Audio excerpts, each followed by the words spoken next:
10 ketul, makhluk asing dah turun dari bukit dah. Dia pun cepat-cepat naik atas kapal.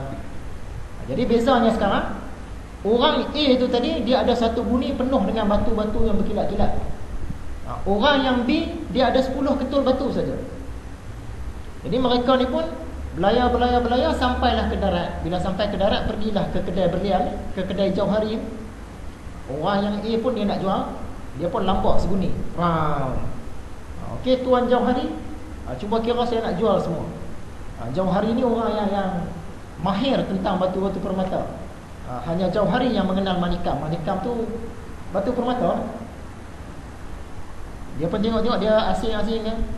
Dia kata okey, dalam ni bercampur, batu yang mahal pun ada, batu yang tak ada harga pun ada, batu yang sederhana pun ada. Saya dah kira semua, dapatlah RM100,000. Yang orang A pun seronok lah, RM100,000. Dapatlah RM100,000. Orang B pula datang. Yang A tengok, alah dia ni beg kecil je.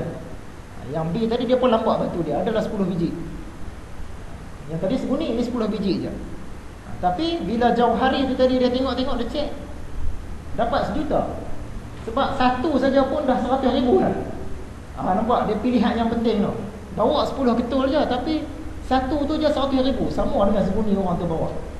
Sebab yang seguni tu tadi macam-macam batu semua masuk. Batu yang tak berapa mahal pun masuk sekali. Jadi untung orang yang A sebab dia pandai pilih. Nampak? Dia bawa sikit tapi dapatnya banyak. Dapatnya RM1 juta. Orang yang A tadi bawanya banyak, dapatnya sikit. Sama macam belajar agama. Ada orang dia belajar banyak tapi dapatnya sikit. Ada orang dia belajar tu sikit tapi dapatnya banyak. Sebab apa? Sebab dia pandai memilih yang mana ilmu yang lebih penting. Semua ilmu penting, tapi dia pilih yang lebih penting. Kita bagi contoh lagi, macam kita nak pergi temu duga.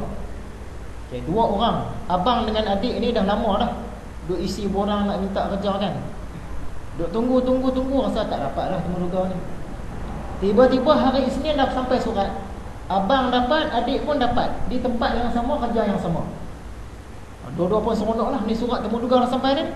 Bila buka-buka, tengok-tengok temu duga tu esok, hari Selasa. Tak sempat dah ni, tak sempat nak buat apa dah ni. Apa yang abang ni buat? Abang ni dia bijak.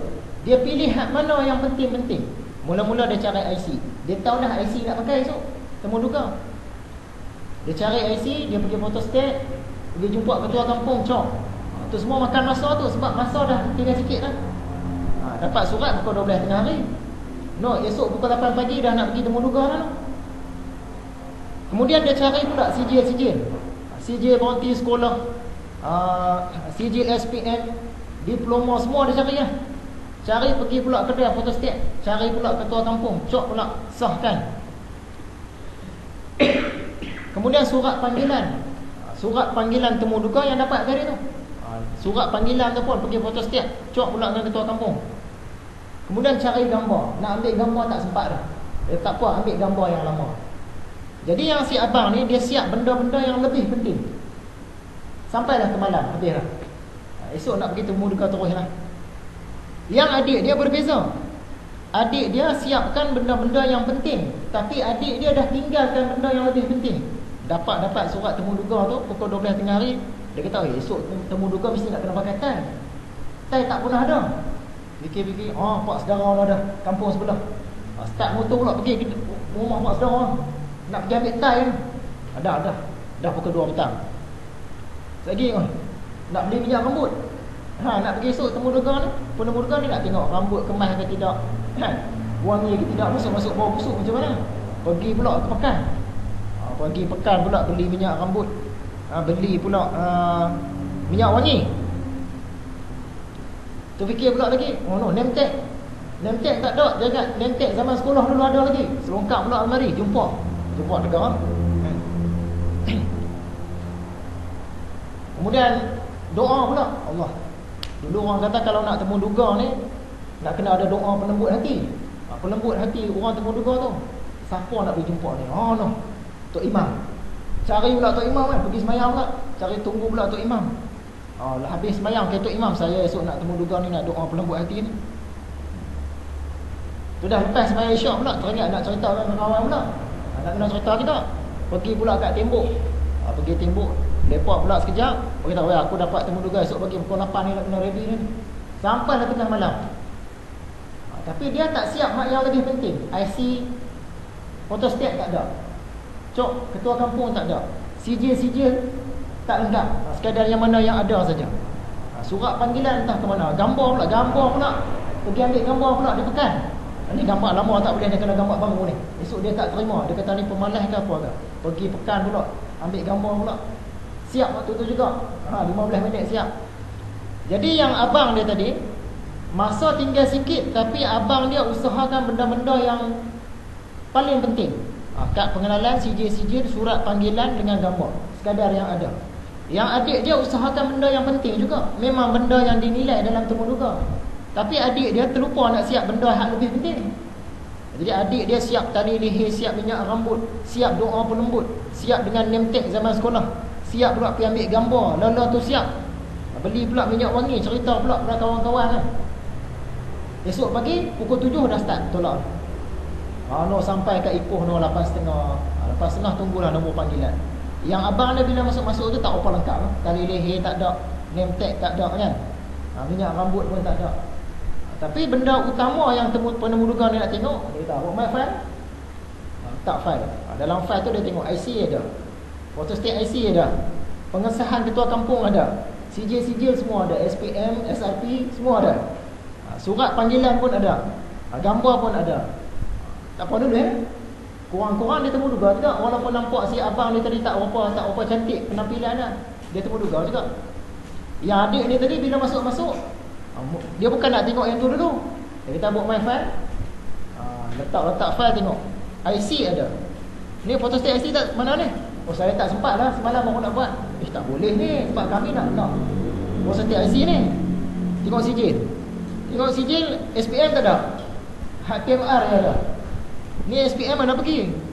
Tak ada ke? Rasa-rasa saya simpan dalam file tu lah selama hari ni. Tak ada pun. Pengesahan pun tak ada. Yang photostat pun tak ada. Surat panggilan temuduga mana? Semalam dapat tu saya bubuh dalam poket, tak tahu dah mana pula dah. Tak boleh ni cik. Saya minta maaf ni cik. Apa pun tak ada ni. Smart-smart dah. Dengan tali leher, baju dengan rambut apa semua kan, dengan name tag, dengan doa pelembut, dengan apa tadi? Dengan minyak wangi, semua dengan gambar baru. Tapi benda yang lebih penting tu dia tak ada. Tak pakai. Jadi dalam agama tu macam tu. Kita usaha benda-benda yang lebih penting. Yang mana kita tahu benda-benda yang lebih penting ni ilmu mukasyafah, ilmu muamalah. Seandainya dua ilmu ini kita tak dulu, susah lah. Walaupun kita mahir bab lain. Dia tu hafal 100,000 hadis tu.